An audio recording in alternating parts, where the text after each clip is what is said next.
Welcome back. You're watching Daybreak on this 23rd day of February 2021. My name is Sam Gituko, and I want to introduce the panel that we have in studio. We have Honorable Tim Wanyonyi, Member of Parliament for Westlands constituency here in Nairobi. Good morning.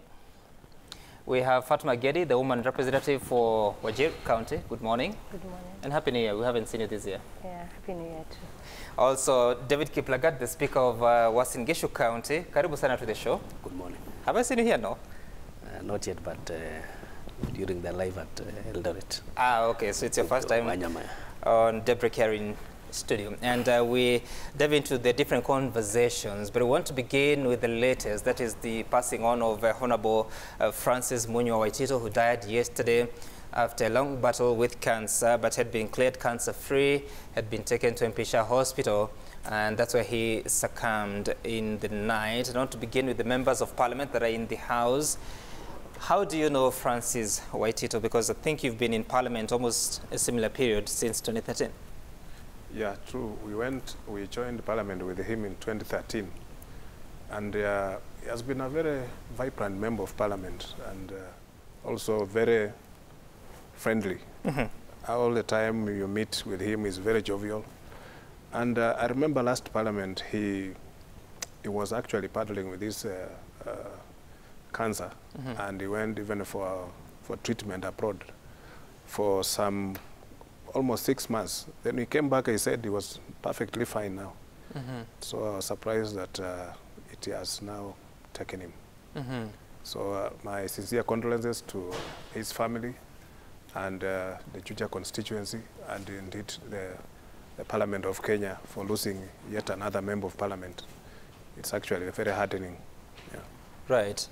And Honorable Fatuma Gedi, you're also in the National Assembly. This is your first time, but what did you know of Francis Waitito? Sam, let me give my condolences message to the family, and on behalf of myself and the people of Wajir County. Indeed, it is a very sad moment for us again to lose a legislator. This year and last year, it has been a tough for the Parliament and even for the Senate, because we've lost a lot of senators and a lot of MPs, members of Parliament. Having said that, being a first timer, I think I've interacted with him shortly. He was, most of the time, you know, he was on medication. He used to go out of the country, come to Parliament, not frequently, but it used to be on and off. But at that moment, he is one person who really appreciated women leadership, and most of the women who are coming from the northern. He used to tell me, "You young lady, this is your first time," and I used to, "Yeah, keep well, you're doing very well." So, you know, he used to encourage. Every time I meet him, he used to encourage me a lot. It's really sad, but we pray for the family and his children and the wife. Right, and speak, of course, you're not in the National Assembly, but obviously you're able to work with different leaders at different levels. I don't know what you remember of him, but also what does it say about our investment in cancer care at a time that devolution is supposed now to help these matters of health? Thank you. I think we have, I didn't interact with Honorable Waitito, but I want to take this chance on behalf of the people of Uasin Gishu, on behalf of County Assembly of Uasin Gishu, to pass our condolences message to the family for the loss of our Honorable MP. What I remember, I was looking at some clips yesterday, was after he came from India. He was so passionate to be a cancer crusader, and he was sure that he was already ill. I think cancer has become a pandemic that the government, both levels of government, that is the national government and county government, need to join hands and look at investment in cancer treatment, and also look at the preventive measures, because at some stages, cancer has become a pandemic that its treatment might overwhelm us. But I think we need to invest on preventive measures, because initially, when we were growing up, these issues of cancer was not there. But it seems life changes that the preventive measures need to look at, so that we can be able to prevent cancer and invest in healthcare both at the local level, that is at the county level, and also at the national level. What would be a comment about the sort of investment that is going on in Uasin Gishu when it comes to matters dealing with cancer, especially treatment? I think most of the investment that is happening is on the private sector, that is the health private sector, and also, as you are aware, that we have one of the second referral hospitals, that is MTRH. So there's a lot of investments there. We have also, at the MTRH, we have the cancer center, which it can treat. But I think in terms of the personnel, that's where the government needs to invest more. Mm-hmm. Yeah. And Honorable Tim, of course, when you look at different Kenyans, because I mean, cancer does not know the rich or the poor, it's affecting all the people. But when it comes to accessing proper healthcare, it has become so difficult. It's costing people and families lots of money. Some of them do not have the finances to travel outside the country. What would be your comment about the sort of investment that has gone into the devolved structure since 2013? I think we need to do more. You know, we have been talking about universal health care. We've been talking about access to health facilities. But we need as a country, we need to focus more on health issues, because with even the lifestyles of people changing, and also the new interaction with many things coming up, technology and all that, we find that there are some opportunistic infections that are attacking people, and it finds it very difficult for detecting it maybe at an early stage. And also, as the Honorable Speaker has said, if we do early detection and maybe testing and monitoring, it can easily prevent this escalation of these diseases. Right. Yeah. Okay, all right. Let's get into the news headlines of the two dailies that we have, that is the Daily Nation and the Standard. And on the front page of the Daily Nation, you'll see that Raila, a man under siege, as ODM leader faces a barrage of attacks from his former allies in NASA. Deputy President William Ruto is using relatives to snatch his base, while key lieutenants, or is it lieutenants, in his base, in his Orange Party, are going head on with him. That's on the front page of the Daily Nation. On the Standard, you'll see Raila's hard tackle. Once bosom political buddies, Raila, Kalonzo and Mudavadi, are swinging low punches at each other, tearing at the precarious tiny strings that still held the NASA house together. And still on the front page of the Standard, there's a story of "I'll stay in the kitchen," says Ruto on quit calls. We'll be getting to that, but for now, I want us to focus on that story. Early referendum loads as BBI heads to Super Tuesday. Kenyans are likely to go to a referendum earlier than projected in the event that Uhuru and his handshake partner Raila get the backing of another 12 counties. Let me begin with you, Honorable Wanyonyi, again, because you are a lawyer here. So this day, that is today, has been described as the Super Tuesday. The thinking is that with 12 counties already having approved this bill, that there will be 12 more to make it 24.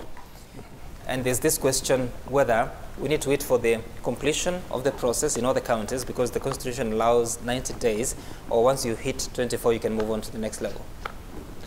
I think the threshold is 24, but I'm very sure that there are many other counties that are going to come in, and it may even be higher than that. So today we are going to get the 12, which means they'll have hit the 24. Then you remember even the IEBC, when they got the threshold, they allowed the process to move on. So at 24, I think the process can, Parliament can start processing the process of now actualizing the referendum process. Yeah. And Honorable Gedi, what is the progress in your county, Wajir? Because you've not seen them approving or rejecting. First, Wajir will going to pass the BBI, although you know there is we have stages. They're yet to do the public participation, and I think today they will go. The county assembly is going to have a direction on when to do the public participation, and hopefully this week. But Wajir will be among the counties that are going to approve the BBI bill. Yeah. Okay, so, and Honorable Kiplagat, so your neighboring county, Baringo, already rejected that bill some more than a week ago. What is the progress in Uasin Gishu?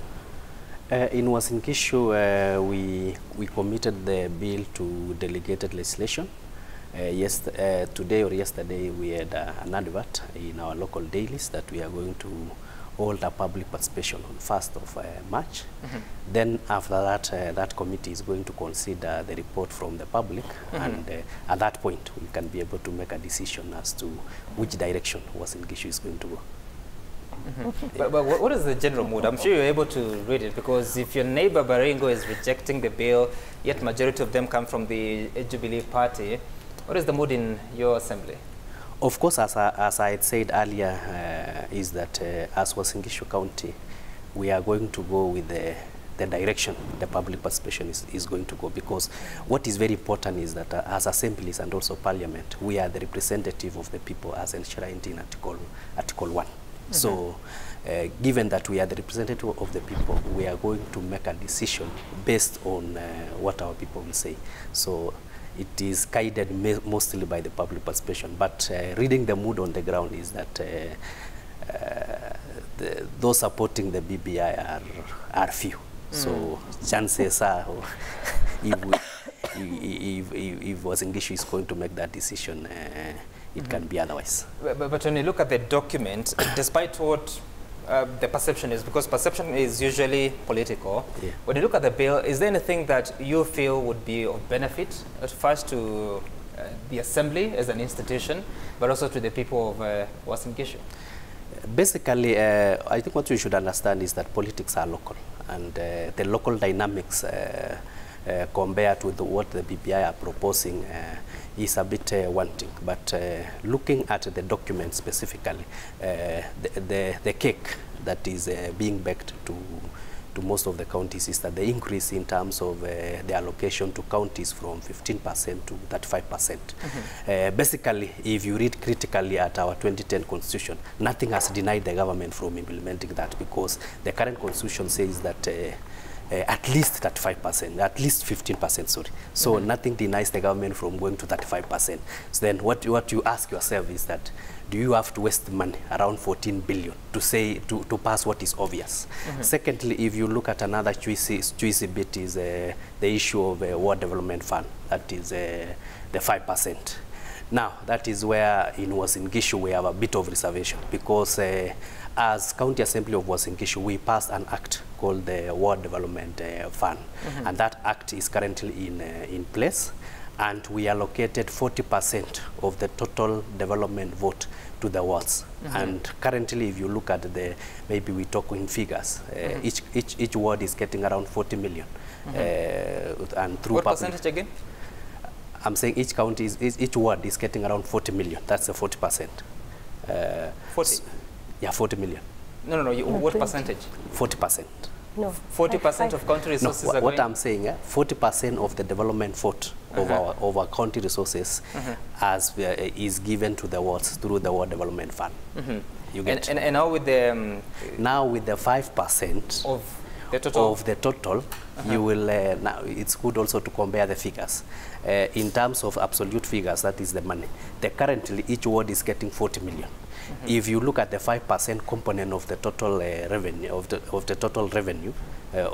total equitable share, then you will get at least the figure between 8 and 10 million.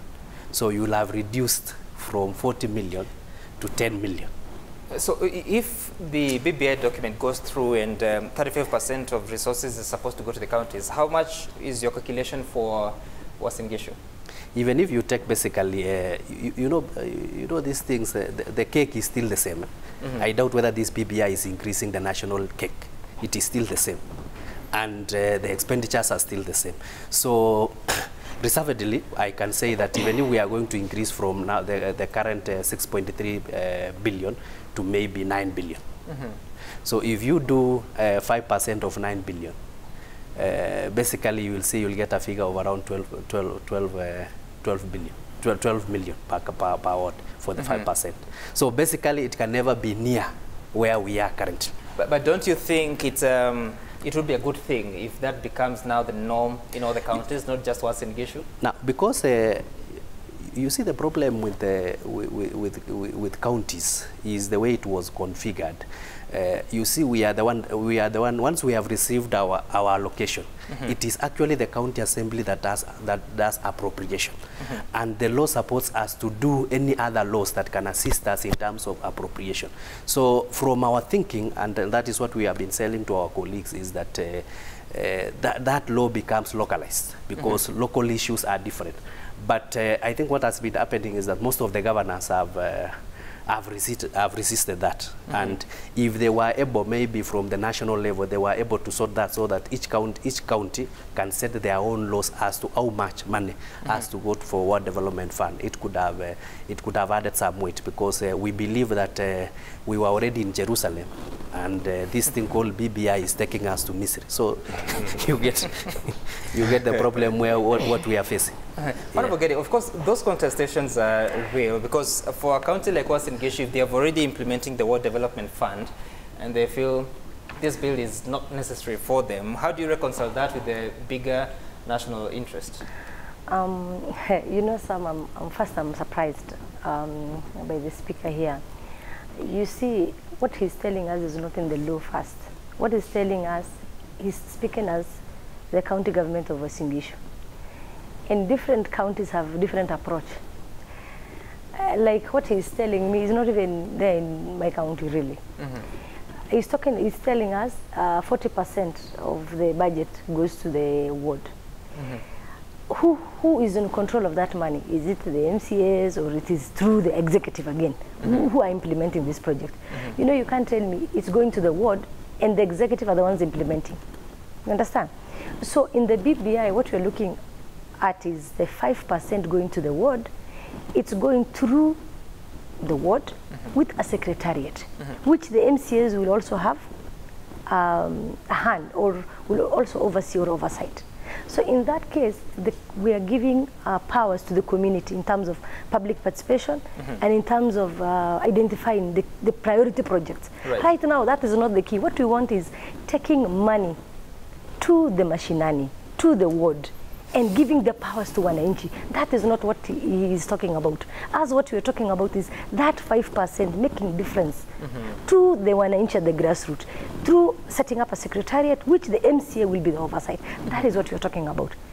Not, you know, money being allocated just by mouth, and then again, the executive are the ones controlling it. Right. The other thing, Sam, you know, we just need to be honest to each other. Let's also don't look at let's not read the BBI you know, selectively. Let's do it wholesomely. There's issues that the issues that require policy, of course. There's administrative issues, there is legislative issues. The issue is not about the 35% is talking about, really. And if it indeed they are honest, you know, remember the first BBI, Uasin Gishu was the first county to reject. Now you're rejecting things that you do not even know. You know, now the bill, I don't think whether they're going to pass. They're going to have that. Which first BBI? Sorry, the first. The punguza mzigo. The punguza mzigo. Actually, they're the ones, the first people who approved. Yes. Remember, it was the first, only, isn't it? The only county. No, I think we had to Turkana towards the tail end. You know, they were the first actually. What does it mean? They were the sponsors of the punguza mzigo.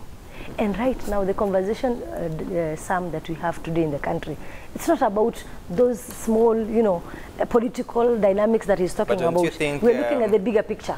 Maybe they're viewing it from the perspective that badala kupunguza inaongeza mzigo. But remember that bill ya Okot was actually ongeza mzigo, because this one is punguza mzigo, if you ask me. So? And I can explain how it's punguza the mzigo. Yeah. Go ahead. How so? How so? They're proposing, like I know the way they has an issues, like what we're proposing in the current bill is, right now we have members of parliament, yeah?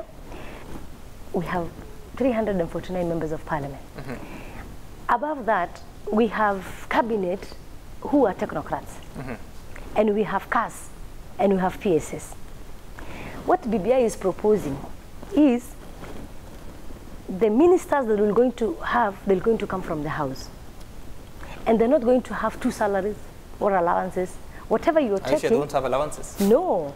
Whatever allowance you have in salary, as member of parliament, the added responsibility will just be an added responsibility. Currently, look, you know, we have ministers, we have cars, they have, you know, staffs, they have salaries. But what we are looking at is, you have a member of parliament who is elected by the people. On top of that, you have a responsibility as a cabinet secretary. You are reducing already the wage bill. Okay. They are not telling us how we've... Honorable Gedi, that is very debatable, because when you have 70 extra constituencies, that also requires to be supported by offices and the staff that you have, for instance, yourself. And then it's just the 22 ministers who now come from parliament. I mean, if you have to compare those figures and then the top-up list for members of parliament to ensure there's gender equality, you can think about that, but as you do there's so... There's something I wanted to respond. Just a moment. Let's hear from Honorable Wanyonyi here, because there's that contestation between kuongeza mzigo na kupunguza, but also the reality of these devolved funds for the world development and the more resources that may go to the extra constituencies, the 70 extra constituencies. How do you reconcile all that as a benefit versus the cost? To me, you know, first let's look at it that now this will be anchored in the Constitution. It's not going to be in the local legislative, as the Speaker says, because when it's anchored in the Constitution, it will take precedence definitely, and then it will show that there is uniformity about the distribution of these resources across the country, although each county has got its own way of doing things, but now the law will be uniform for everybody. That 5% will definitely be earmarked for Ward Development Fund, and that is taking the funds to the lowest level of governance, and that it will reach the wananchi the way CDF has done. You know, CDF was the first devolved fund, and this CDF has performed very well until up to now. And this coming at this level, and I'm sure the kind of development we are going to have now will be more uniform, and it will reach even the most remotest area in the country where we have not experienced some of these national development. Many of the things that have been happening have happened in some areas, and when you go to some part of this country, you might think that it's not Kenya. But with these proposals from the BBI, I'm very sure each and every Kenyan will feel the national development reaching them. But there's that question that, because the president has been very categorical in saying that there's some constituencies like where she comes from, that the population is way low compared to some constituencies, whether it's in central Kenya or Nairobi or even western Kenya. And you find that all these constituencies receive the same amount of money, and therefore having more extra constituencies would give some fairness to these other regions. But don't you think what to work on is the formula of sharing these resources instead of adding more constituencies? The addition of constituencies, you know, by the way, even if the BBI was not proposing to add constituencies, there was going to be a review of boundaries in the next year, which is normally after 10 years, we are supposed to review the constituencies and see, because the population will have definitely increased. Some constituencies might be maybe split, or maybe add more, or retain what we have. But looking at it, what the BBI is proposing is actually looking at the proposal in the current constitution about this two-third gender rule, which has been almost impossible to implement. So we are looking at how do we make this realistic than what we are having right now. Because we have tried it in the House, and even if they bring it as many times, it will still fail. That's what I'm asking. Instead of adding 70 extra constituencies so that you have more CDF going to... How much do you receive? Is it 120 or 130 million? The CDF? Yes. 137 right now. So instead of sending 137 million shillings to another 70 constituencies, why don't you revise the formula so that if Westlands has so many people, they receive slightly higher than her constituency? In fact, there is there was already an amendment in the Parliament, which I'm sure it will have been passed before even the BBI come, about looking at the CDF, the way the funds are distributed, because the way it is right now is actually not fair to some constituencies. For example, a constituency like Madare. Madare is smaller than one of my wards in Westlands. Population-wise, Westlands is still higher, and you find that the funds we are given are the same. And you find it means that the MP there, if he applies those funds properly, he can do more work than I can do. And it can look like he's working more than me, yet we have not been given the same amount of money. So there was an amendment just to make it equitable, not just having equal distribution of funds to all constituencies. So when it's equitable, then it will look at other factors, not just looking at population. They'll look at geographical size and all that. Yeah. And so are you convinced that 70 constituencies on its own cures the problem, or you have to do it alongside the review you're talking about? No, I think we have to do it looking at even the review, population and geographical size and all that. Okay. And also the level of development in some areas. Because there's also a fund, equalization fund, which is being given to areas that are still much marginalized. Okay. Yeah. Speaker, you had something to say before we take a short break. Yeah, I wanted just to respond to Honorable Gedi's argument. I think what is very important is that she should appreciate that also county assemblies are legislative authorities, just like Parliament. And we have been given that power to legislate for our own local laws. So when I say that we have a law that is called Ward Development Fund, in fact, it's an act that we passed, I think, in 2018. And that act is in place. It is not that we have a barasa that we decide what to go and do. And if you look at, I'll send a copy. If you look at that law, it mirrors what the Senate wanted to pass. That the National, in fact, the Senate passed, but the National Assembly, due to other competing factors, felt otherwise. So if you look at our law, it involves, there is a whole public participation, there is a whole committee called the Project Identification Committee, that elections were held. If you follow, there was in issue politics. There was an election that was held. A committee was put in place in every ward that determines which projects they are going to do, and the MCA is the patron. So it's a whole law that I think, given this BBI... Don't you think it's time that is now nationalized? But, yeah. But that so is what I'm saying, issue. if it passes, in fact, the same law will be... I think we shall give it a copy to Parliament, because the Senate already had the copy, and they were mirroring on that. We shall give it to National Assembly, so that when they are developing legislation on that, they can be able to look at it. In fact, it encompasses all the tenets that have been enshrined in terms of public participation in our constitution. So I wanted to correct that. Okay. And maybe just to add on what Honorable Wanyonya said, is that basically let us appreciate that Kenya is a tiny economy. And there is no way we can have representation that maps the US, which is a very big economy. So sometimes as leaders, also let us be cognizant that there are other issues that are affecting wananchi that are more serious. Like right now we are talking about the COVID. Up to now we have not received the vaccine.